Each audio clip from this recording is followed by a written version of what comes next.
fertilizers. The problem is phosphate is often contaminated with high levels of fluoride, as much as 40,000 parts per million, or up to 4% of the raw ore. To remove the fluoride, sulfuric acid is added to a wet slurry of phosphate and water. This causes the fluoride to vaporize, creating highly toxic gaseous compounds such as hydrogen fluoride and silicon tetrafluoride. These toxic fluoride chemicals used to be released directly from the smokestacks of phosphate mining operations, but the nearby farms suffered devastating losses of cattle and food crops, which withered away and died due to, guess what?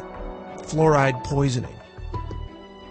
In order to stop this environmental destruction, the phosphate mining industry put in place a way to capture the toxic fluoride chemical vapors so that they wouldn't be released into the air and kill the surrounding livestock and vegetation.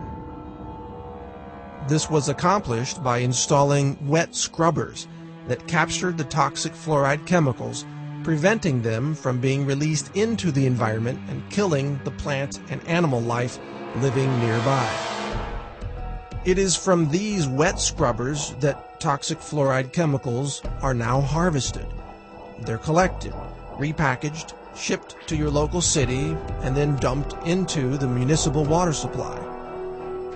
So instead of these toxic fluoride chemicals being released by the phosphate mining smokestacks, they are instead captured and then released into the water supply of large cities, where the chemicals then contaminate the water of millions of people at a time.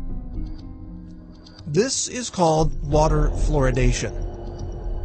When dentists and doctors say they support fluoride in the water supply, what they're really saying is that they support the mass poisoning of the population with a highly toxic, hazardous waste product that, if it weren't dripped into the water supply, it would have to be disposed of as a highly toxic, hazardous waste under strict EPA regulations.